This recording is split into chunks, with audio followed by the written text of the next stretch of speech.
네, 오늘 논문 발표 때 발표할 논문은 스테이블 비디오 디퓨전 관련된 논문입니다.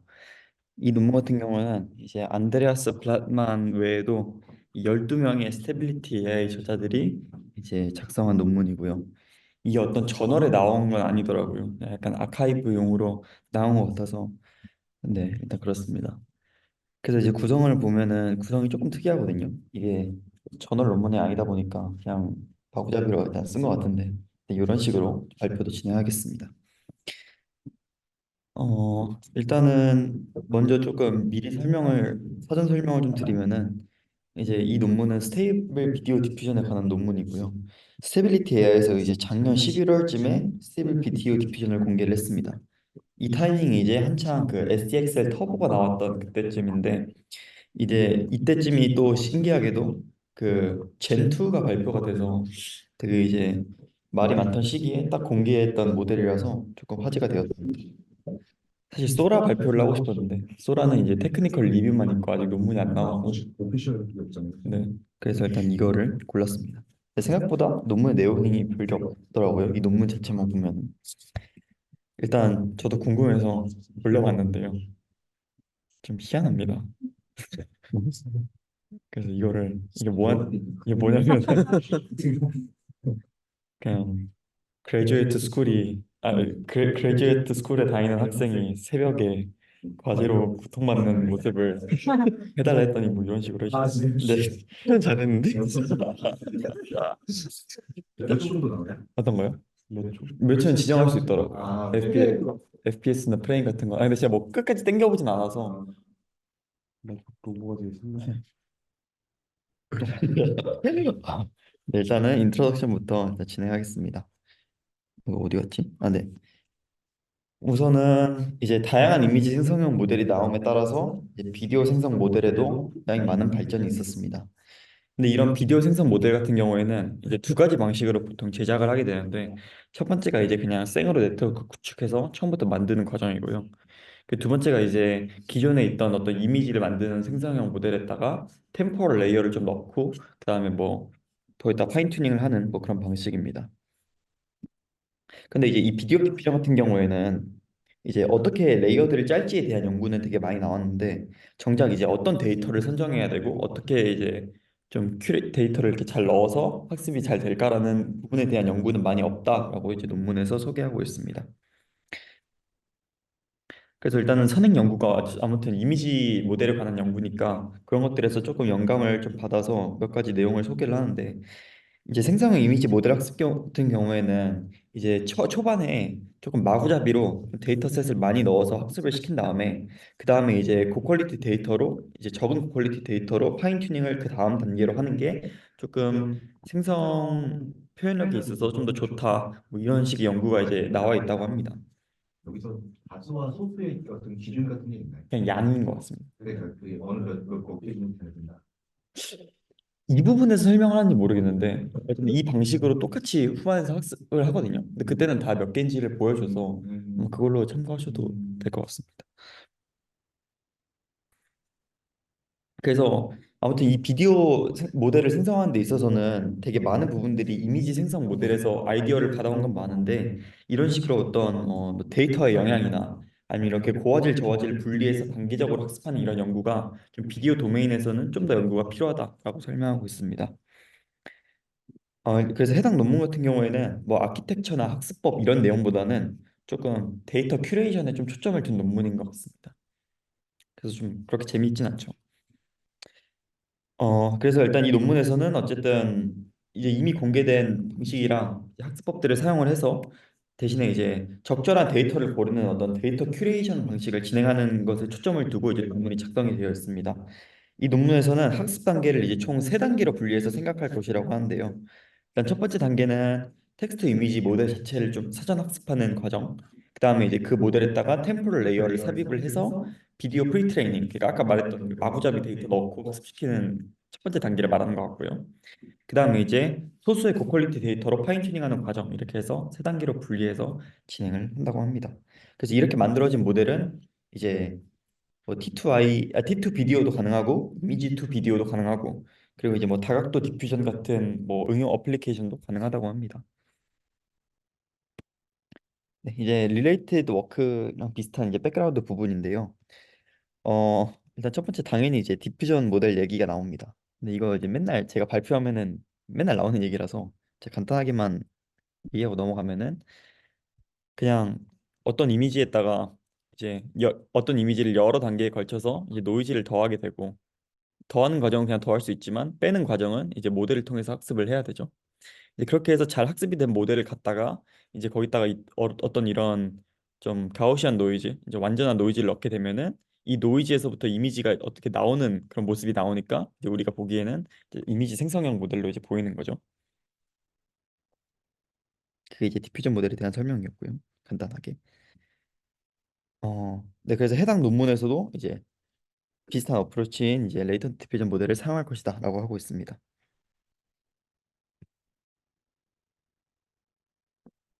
잠시만요. 네, 그래서 먼저 일단은 레이턴트 비디오 레이턴트 디퓨전 모델에 대해서 일단 릴레이티드 워크를 먼저 설명을 하는 것 같은데 일단 여러분들 다 아시겠지만 레이턴트 디퓨전 모델 같은 경우에는 그냥 픽셀 스페이스가 아니라 레이턴 스페이스에서 진행을 함으로써 이제 컴퓨팅 복잡도를 감소시켰죠. 잠시만요. 네. 그래서 일단 가장 연관된 방법에서는 이제 텍스트 이미지 모델에 다양한 템포럴 레이어를 끼워 넣어서 이제 비디오를 만드는 방식으로 진행한다고 합니다. 이 논문에서는 이제 그 블라트만 et 알의 방식에서 사실 이게 본인이 작성한 논문이거든요. 그래서 그 방식에서 이제 아키텍처를 고안해냈고 제가 봤을 때 이 논문은 그 아키텍처를 기반으로 데이터셋을 다르게 했더니 더 좋은 결과가 나왔다 이런 거를 위해서 작성한 논문 같아요. 사실은 그 논문을 발표했어야 되는 건데 일단 이걸 골랐으니까. 그래서 그 방식에서 이제 이런 식으로 어떤 스페이셜 레이어 뒤쪽에다가 뭐 컨볼 네, 그러니까 이제 그 논문 이름이 High Resolution Video Synthesis with LDMs라는 논문인데 그 논문의 아키텍처를 따릅니다. 그 논문의 아키텍처를 간단히 요약하면은 이런 스페이셜 레이어 뒤쪽에다가 각각 어떤 템포럴 컨볼루션이랑 어텐션 레이어를 각각 넣는 그런 방식으로 이제 아키텍처를 변형시켜서 비디오를 만드는 어떤 모델이고요. 그래서 해당 논문의 방식으로 생성된 방식이 이제 강력한 모션 플라이어가 되어서 이제 이미지 투 비디오나 아니면 멀티뷰도 이제 가능하다 이렇게 이제 설명하고 있습니다. 네, 그 다음에 이제 데이터 큐레이션에 관련된 백그라운드인데 어 일단 데이터 큐레이션 자체는 데이터를 적절히 잘 선별하는 과정이고 이제 이미지 모델링에서는 클립이라는 게 있기 때문에 이제 이런 데이터 큐레이션 과정이 조금 쉬웠습니다. 근데 이제 비디오 같은 경우에는 아직 조금 애매한 단계라고 하고 이제 보통은 어떤 처리하고 필터링하는 그런 전략들을 즉석에서 조금 애드호크 방식으로 좀 진행을 한다고 합니다. 이제 일반적으로 어떤 비디오 모델을 사용할 때 사용되는 데이터셋은 웹 비디오 뭐 이제 10 밀리언을 많이 사용을 하는데 이거 같은 경우는 이제 워터마크도 있고 좀 사이즈도 좀 서브 옵티멀하다고 합니다. 그리고 이제 보통 이런 모델 같은 경우에는 이제 이미지 데이터랑 좀 비디오 데이터를 동시 학습을 진행하게 되는데 이렇게 하면은 뭐 이미지랑 비디오의 좀 어떤 영향을 좀 분리해서 조금 판단하기도 조금 어렵다고 하고요. 그래서 이제 본 논문에서는 이제 앞서 말씀드렸던 그 비디오 데이터 큐레이팅 방식이랑 이제 세 가지 단계에 대해서 차차 설명을 진행하는 것 같습니다. 바로 이제 메소드로 조금 넘어와서 첫 번째 메소드가 이제 데이터 큐레이션에 관련된 내용입니다. 일단은 초기에 확보한 데이터셋들에서 이제 되게 다양한 영상들이 있는데 그 영상들에서는 아마 어떤 뭐 전환 효과도 있을 거고 아니면 이제 컷들도 이제 좀 한 개만 있는 게 아니라 여러 개 있을 텐데 그런 것들이 이제 생성된 영상에 들어가면은 조금 좋지 않은 결과물이 나올 것 같다라고 해서 일단 먼저 컷을 구분해야 된다고 합니다. 그래서 이제 컷 디텍터로 이제 싹 그 영상을 돌려서 이제 여기 몇 개의 컷이 있는지 그 컷들이 있으면 컷들을 각각 구분하는 과정을 거치게 되는데 이제 그때 사용했던 컷 디텍터는 이제 기터브에 있는 파이신 디텍트라는 그냥 프로젝트를 그냥 사용한 걸로 보입니다. 그래서 그 디텍터를 사용해서 디텍팅을 했을 때 이게 프로세싱 전에는 한 비디오당 이제 2.65개의 클립이 있었는데 이제 디텍팅을 해서 잘라내고 나니까 이제 비디오당 11개의 클립이 이제 나오더라. 그래서 이제 여기서 말하는 게 그래서 이러한 과정이 꼭 필요했다. 뭐 이렇게 설명을 하는 것 같습니다. 그래서 한전가 1이 아니에요. 그러니까 아마 이게 설명은 없거든요. 근데 그냥 영상 자체가 뭐 좀 컷 편집이 좀 된 영상일 수도 있다는 생각이 저는 들었습니다. 일단은.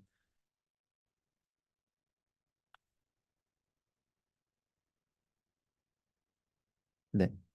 그다음에 이제 각각 영상에 대해서 이제 데이터셋을 구축하려면 캡셔닝을 진행을 해야 되니까 이 캡셔닝을 진행을 하는데 이 방식 같은 경우에는 이제 영상이 있으면은 그 미들 프레임을 일단은 코카라는 어떤 이미지 텍스트 컨디셔너를 사용해서 일단 요약을 한다고 합니다. 그다음에 이제 이거는 프레임 하나 단위에 대한 얘기고 이제 전체 이미지도 vblib이라는 어떤 이거는 이제 비디오 텍스트 컨디셔너겠죠. 이런 거에 넣어서 이제 전체 영상 캡션도 확보를 합니다. 그 다음에 이제 두 개의 어떤 캡션이 나왔으니까 거기 그걸 이제 어떤 라이트웨이트 LLM에 넣어서 이제 두 개의 내용을 합친다고 합니다. 근데 뭐 말로 들어도 간단하게 하지만 그냥 진짜 이렇게 한다는 겁니다. 코카로 가운데 프레임, vblib로 전체 프레임, 그다음에 LLM으로 넣어서 이제 요약본 내놔라 뭐 이런 거죠.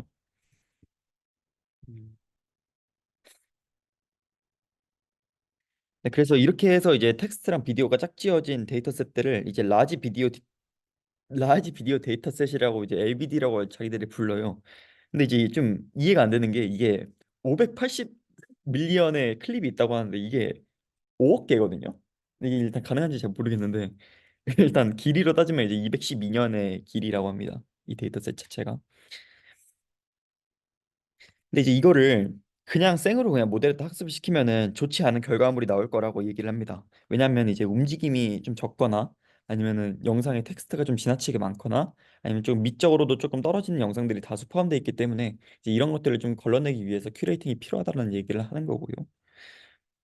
그래서 일단은 첫 번째 단계 이제 앞서서 그 뭐 아무튼 그 맞추는 단계 하고 나서 이제 옵티컬 플로우를 계산하는 단계를 거치게 됩니다. 그래서 이그 2fps로 이제 옵티컬 플로우를 계산을 한 다음에 그 평균 값이 이제 어떤 인계값 이하가 되면은 그 클립은 이제 삭제해 버린다고 합니다. 왜냐하면 앞서 말했듯이 움직임이 적은 건 별로 학습에 도움이 안 될 거라고 했으니까요. 근데 이제 저는 이때 쓴 옵티컬 플로우 계산법이 이제 당연히 레프트일 거라고 생각을 했는데 레프트가 아니고 이제 오펜시비 방식을 사용을 하더라고요. 아무튼 그렇습니다. 대충 이제 그래서 데이터를 이제 요약해서 보면 이제 이렇게 돼 있다는 거죠. 그러니까 아마 이제 뭐 이쯤에 있는 데이터들은 다 잘리겠죠? 네. 그 컴퓨팅 속도가 처리 속도가 조금 차이가 날 수도 있다는 생각도 들지만 제가 사실 오픈CV 방식을 테스트를 안 해봐서 정확히 비교는 못해보겠습니다. 다만 정확한 옵티컬 플로우가 필요한 건 아니지 않아요?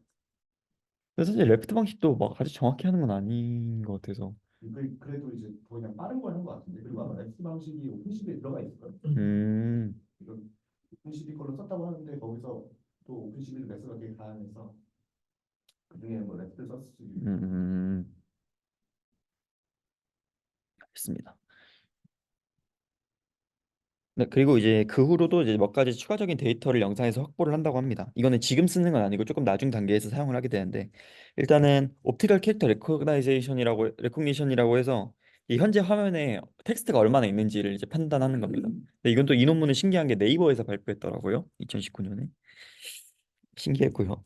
아무튼 그리고 이제 처음 중간 끝 프레임에 대한 어떤 클립 에스테틱 스코어를 계산하는 과정도 있고요. 이건 이제 미적인 영상 판단을 위해서인 것 같고 그다음에 이제 그와 별개로 클립을 사용을 했으니까 뭐 텍스트 이미지 시뮬레리티 이런 것도 이제 계산을 한다고 합니다. 그래서 이제 본격적으로 이 데이터들을 어떻게 쓰는지를 조금 알아보면은 일단은 첫 번째 단계가 이제 이미지 사전 학습 단계였죠. 일단은 이니셜 모델 그러니까 백본을 스테이블 디퓨전 2.1로 선정한다고 합니다. 근데 왜 2.1을 썼는지에 대한 명확한 이유는 안 나오고 그냥 뭐 비주얼 레프레젠테이션이 좋다고 합니다. 이 모델이. 그냥 뭐 지들이 만든 모델이니까 이제 쓰는 거겠죠. 그래서 근데 이제 이렇게 그냥 이니셜 모델을 정해놓고 하는 게 도움이 되는지를 확인을 조금 해보기 위해서 일단 비디오 모델 두 개를 가지고 먼저 잠시만요. 이제 비디오 모델 두 개를 이제 만들어서 이제 유저 선호도 테스트를 진행했다고 합니다. 네, 근데 이제 아무리 봐도 이제 스페이셜 레이어들을 스테이블 디퓨전 1.1 웨이트로 초기화해준 어떤 방식이 그냥 아무것도 안 한 것보다는 압도적으로 이제 유저 선호도가 높다는 걸 보실 수가 있고요. 근데 그다음에 이제 두 번째 본격적으로 이제 큐레이팅 데이터에 대해서 조금 알아보고 그리고 이제 그 데이터로 본 학습을 진행하는 과정까지도 조금 알아보겠습니다. 일단은 지금 현재 상황으로는 조금 불필요한 비디오 데이터를 제거하는 어떤 명확한 기준이 없기 때문에 이제 여러 방식으로 데이터들을 큐레이팅하고 나서 이제 여러 번의 선호도 테스트를 걸치면서 이제 방식을 검증을 하는 과정을 거치는데요. 우선은 조금만 자세히 보면은 아까 이제 비디오 데이터셋이 있었는데 이제 그 이제 LVD고 이제 여기서 이제 랜덤하게 이제 거의 10 밀리언에 가까운 샘플을 뽑는다고 합니다. 이제 이게 이제 LVD 10 밀리언이고요. 이제 여기서 아까 추출했던 정보들을 기준으로 이제 각각의 요소들에 대해서 하위 25% 이제 미달인 데이터들마다 이제 삭제를 하는 것 같습니다. 그래서 이렇게 해서 이제 필터링을 하고 나면은 이제 거의 이 아무튼 데이터가 이제 거의 4분의 1로 줄게 되는데 그렇게 해서 만들어진 데이터셋이 이제 LBD 10 밀리언 이제 필터드 이제 데이터셋입니다.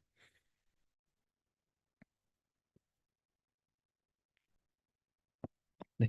이제 해당 큐레이션 방식의 효과 검증을 위해서 이제 위의 방식을 이제 LBD 10 밀리언에 적용을 해본 이제 어떤 테스트 결과가 있는데요. 그러니까 생으로 그냥 10 밀리언을 그냥 넣었을 때랑 이제 그 필터링 된 거를 이제 넣어본 결과인데 이게 필터링 했으면은 아무튼 데이터셋도 4분의 1로 주니까 뭔가 결과가 안 좋을 것 같은데 오히려 이제 결과가 좋다. 뭐 이런 얘기를 하려고 이제 이런 표를 넣어놓은 것 같습니다.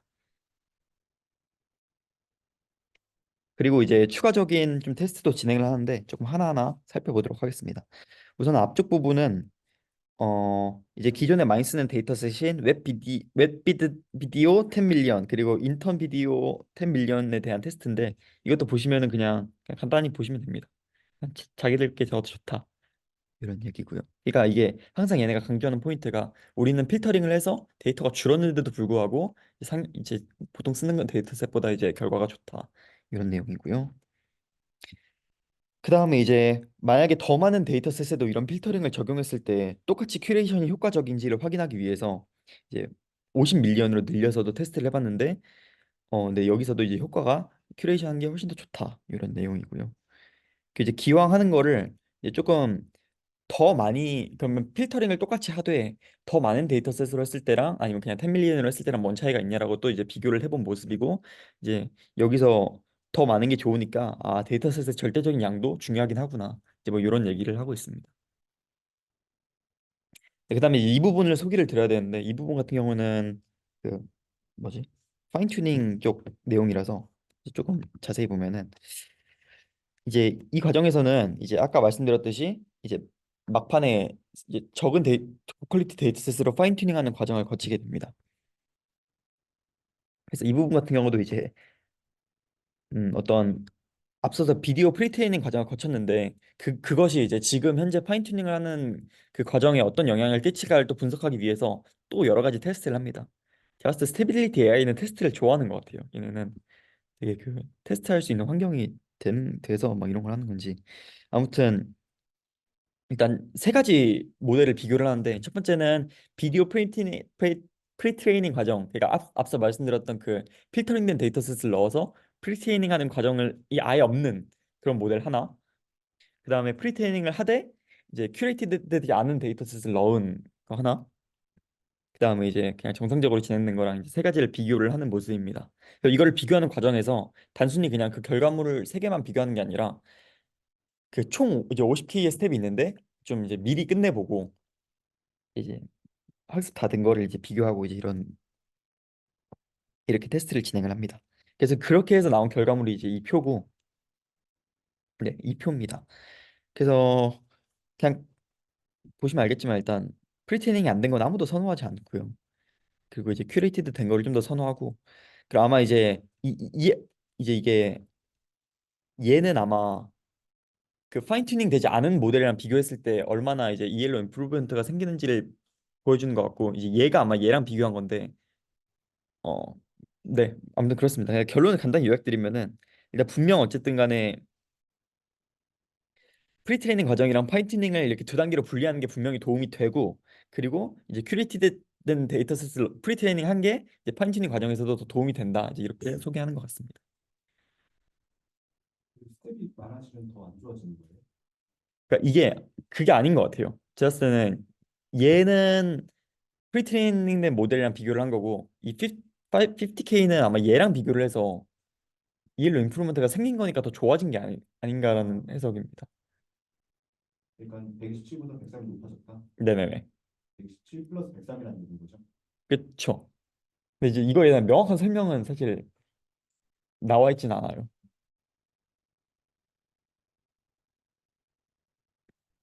네. 그다음에 이제 트레이닝 관련된 내용입니다. 어, 사실 여기선 조금 이해 안 되는 부분이 있는데, 일단은 어쨌든 어떤 고해상도 데이터셋을 학습시킬 때 어떤 노이즈 스케줄에 변화를 줘야 된다라는 연구가 있습니다. 근데 이제 노이즈 스케줄을 어떻게 바꾸냐면은 shifting the noise schedule towards more noise 방향으로 바꿔줘야 이제 효과가 있다고 합니다. 이게 정확히 이제 이게 이해가 안 돼서 이 부분을 일단 잠깐 이해를 못한 채로 넘어갔었는데, 일단은 이 부분은 조금 트레이닝 어떤 파라미터에 대한 좀 얘기들, 그러니까 트레이닝 어떤 환경에 대한 얘기 좀 많이 나와서 좀 빠르게 넘어가면은, 일단 1단계에서는 이런 식으로 이제 진행을 한다고 하고요.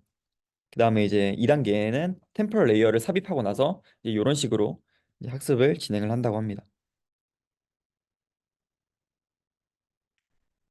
그 다음에 이제 3단계 같은 경우에는 이제 여기서 고해상도 이제 데이터셋을 여기 넣는 과정이기 때문에 앞서 말씀드렸듯이 이제 그 shifting the noise schedule towards more noise 방향으로 이제 할 수 있는 어떤 노이즈 스케줄을 이제 여기서 사용하는 것 같습니다. 그 해상도도 이제 늘었고요. 네, 그래서 이제 이렇게 만든 게 이제 어떤 베이스 모델이 됩니다. 그래서 이 베이스 모델 자체로 어떤 모션 레프레젠테이션이 이제 굉장히 잘 되기 때문에 어 이미 이 모델을 사용하는 것만으로도 어떤 UCF 101 데이터셋 기반의 어떤 제로샷 텍스트 투 비디오 제너레이션의 여러 다른 방식들을 이제 이기고 이제 프레시 비디오 디스턴스 이제 수치가 가장 낮게 나오는 모습을 이제 볼 수가 있다고 합니다. 그리고 이제 이 다음부터는 이 베이스 모델을 사용해서 이제 어떻게 응용할지에 대한 내용들인데요. 일단은 이 모델을 사용해서 이런 식으로 또 걔가 이제 고해상도니까 좀 더 이제 몰 노이즈 쪽으로 더 이제 노이즈 스케줄을 이제 옮기는 것 같고, 그렇게 해서 이제 더 고해상도 데이터셋을 학습시키면은 이제 더 고해상도의 텍스트 비디오 모델도 구축 가능하다고 얘기를 하고 있고요. 그 다음에 이제 기존에 사용했던 텍스트 임베딩을 대신에 이제 인풋 이미지를 클립해서 이제 이미지 임베딩으로 바꾸게 되면 이제 이미지 투 비디오 모델을 구축 가능하다고 합니다. 그래서 이제 인풋 이미지에 노이즈를 추가해서 시간축으로 여러 번 복제하게 돼서 그것을 이제 인풋으로 넣으면은 이미지 투 비디오 모델도 구축 가능하다라는 얘기고요. 다만 이제 이 과정에서 이제 기존 스테이블 디퓨전은 아무튼 클래시파이어 프리 가이던스라는 기술이 있는데, 기존 CFG 방식과의 문제가 조금 있다고 합니다. 너무 CFG를 많이 주면은 프레임 간 연속성이 유지가 어렵고, 그리고 그렇다고 너무 이렇게 조금 주면은 연속성 유지가 어렵고, 너무 많이 주면은 이제 영상에 과대비가 생기기 때문에 이 문제 같은 경우에는 조금 프레임이 증가할 때마다 CFG를 선형으로 증가시키는 방식으로 증상을 완화시켰다고 합니다. 그리고 이제 이 모델을 사용해서 프레임 보관 모델도 구축할 수 있다고 합니다. 그래서 이제 뭐 플라트만의 나래 방식을 사용해서 이제 왼쪽 오른쪽 프레임을 마스킹을 통해서 이제 하나의 어떤 인풋으로 만들어서 넣게 되면은 이제 그 처음 프레임과 끝 프레임 사이에 세 프레임을 추정할 수 있는 모델을 학습시킬 수 있다고 합니다. 그리고 이렇게 만들어진 모델은 그냥 10K번의 적은 학습만으로도 프레임 보관 모델이 잘 구축된다라고 설명하고 있습니다. 네, 그리고 이제 마지막으로 뭐지? 아, 네. 일단은 어쨌든 이게 젠2가 나왔던 시기니까 이제 현재 소타 비디오 생성 모델이랑 어떤 퀄리티 비교를 하는 부분도 이제 있는데요. 이 부분에서 사용하는 이제 방식이 휴먼 평가를 진행하게 되는데, 이제 여기서 말하는 휴먼 평가라고 한다면은 이제 64개의 어떤 테스트 프롬프트로 이제 미리 비디오들을 만들어 놓고 이제 하나의 태스크당 세 번의 투표를 진행한다고 합니다. 그리고 이제 비주얼 퀄리티, 스마트 폴링에 대해서 1대1 선호도 평가를 진행한다고 하는데, 이거 그냥 이 사진 보시면 이해가 되거든요.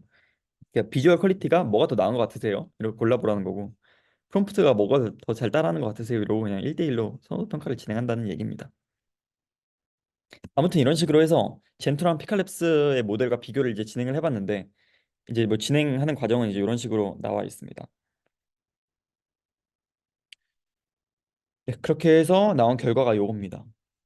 그래서 이제 베이스라인은 픽한데 이제 자기들께 더 좋고 젠투도 이제 본인들께 더 낫다라는 얘긴데 이거 조금 특이했던 부분이 이 피겨라는 거를 보통 이제 1, 2, 3, 4, 5 검색하면은 이제 논문 중에서 이제 쓰잖아요. 이 피겨 5에서 참고해라. 피겨 4에서 이런 내용이 있다. 근데 피겨 6은 얘 말고는 나오는 게 없습니다. 그러니까 이걸 언급을 안 한다는 거예요. 이 논문에서 이 표를 이게 왜 그런지 모르겠는데 아무튼 뭐 결과가 있어서 네? 그러면 네. 근데 이게 아마 아카이브용이라서 좀 그런 부분이 있는 것 같습니다.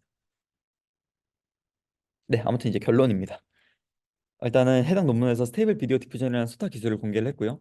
그리고 이제 효과적인 데이터 큐레이터 방식을 소개를 했습니다. 그리고 학습 단계를 효율적으로 이제 세 단계로 분리를 진행을 해서 학습을 시켰고 그렇게 해서 만들어진 모델은 효과적으로 비디오를 생성하고 이제 다양한 어플리케이션도 가능한 모습까지 확인하셨습니다. 네, 이상입니다.